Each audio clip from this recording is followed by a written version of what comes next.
And first of all, congratulations. I can't believe that we're finally here and we're seeing your original vision of Justice League. So congratulations. I'm going to dive right in and ask about that insanely cool nightmare sequence. Was that there from the beginning? And when exactly did you decide to bring in Jared Leto as the Joker as well?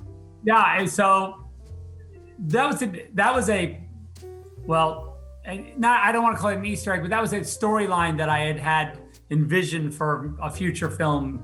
But I thought, this feels like this is going to be my only chance. So, and my big thing was that I felt like I owed the fans a Joker Batman confrontation scene.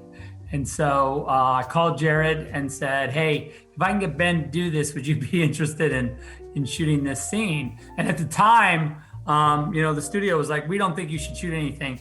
And so I said, hey, let's just do it at my house. You could come over and we'll shoot it in the driveway. And I said no. And Debbie said no. I go, we can't shoot that. Are you crazy? We could have. Anyway. It was COVID. There was a lot of people, costumes. I was like, we could mask up. Anyway, so eventually they did say, okay, look, go get a real studio and do it for, come on, enough. And so we did. So then that's kind of how that, and both of them agreed to do it. And I'm pretty happy with it. It came out kind of fun. Oh yeah, definitely. It was insane. I've watched it about 4 times now. And also, Steppenwolf isn't the only villain that we get in this version of the film, because we also get introduced to Darkseid, which is so incredibly cool. Did you sort of imagine him as a key player in more films? And why was he someone that was really interesting to you as a big bad? Well, he absolutely was he's actually absolutely the main bad guy and would have been in continued stories. That was really the way we always looked at it. Even in BVS, I was putting the Omega symbol everywhere because he's on his way.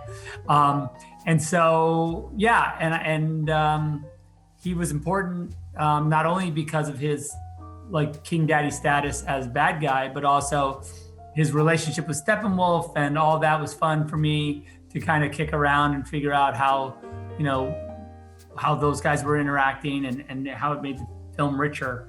And so, yeah, so it was fun to play with those two. And they've been in the movie in the way that they're in the movie now since, I finished this cut in 2017, in January of 2017. A long time ago. And what's very cool as well is that the emotional core of the film is kind of Cyborg, and also Barry as the Flash, and we see some really cool new abilities that we haven't seen before. Why was it important to you to showcase more of those on those two characters? Well, when Chris and I sat down to write the script, we frankly, that was all just stuff we really just thought was important for these two new characters. And we always, from the beginning, were framing the movie around Cyborg, and it was going to be Cyborg's story. Because we had a Man of Steel movie, and then we introduced Batman, and then Wonder Woman had a story in Aquaman. But these guys needed. We didn't know as much about them.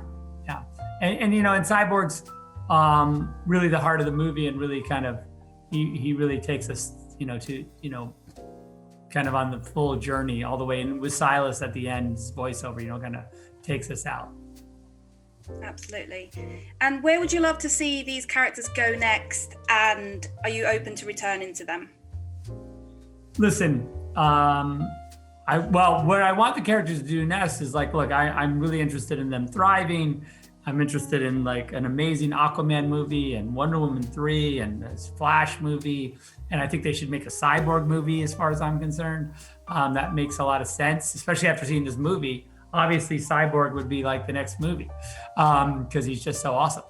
But, and yes, we have a fully fleshed out universe we could dive into, but the truth is, Warner Brothers, I don't think they have any real interest in continuing this storyline, and they are the keepers of the IP, and it's up to them. So I'm super happy with the way the movie turned out, and I love these characters, and I'm super proud of them, and yeah. And it's been such a journey. I mean, it's taken a lot to get to this point, and quite honestly, we just finished the movie like a couple weeks ago, so It'll be nice to just enjoy the moment right now. Yeah. You know, I don't want to lose the moment. So many people work so hard to get here. Yeah.